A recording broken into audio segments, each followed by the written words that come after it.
Asmanla Ahmet, yerde Muhammed onun.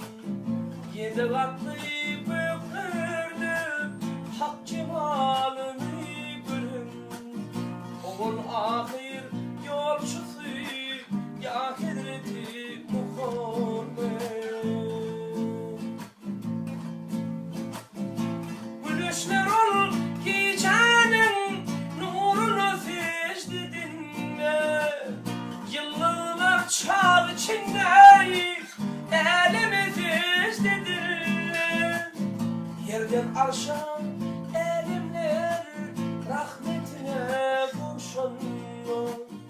Ol gecesin dingele ya Hazreti Muhammed.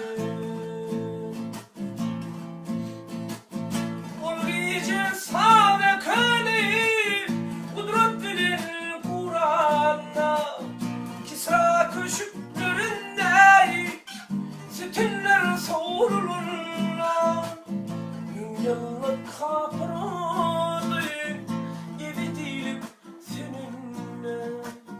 Ol gecesin dingele ya Hazreti Muhammed.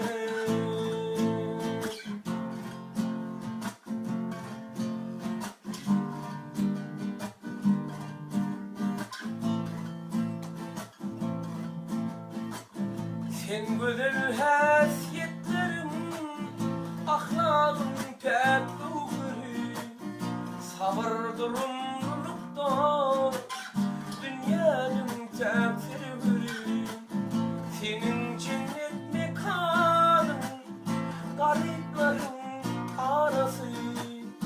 Bugünler hazinası ya Hazreti Muhammed.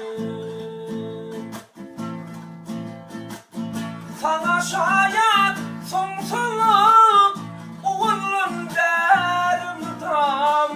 Sana şayet ayetler kirdir ve kirmikan. Senin uzak bulmana nilimdedir kebucan.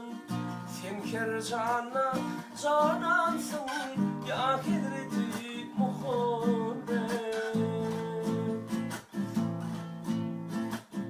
Bugün gözü görmese can vedini neylesin. Bana tova gelmedik ahirde ne söylesin. Allah'ım bütün insanı ümmetından eylesin.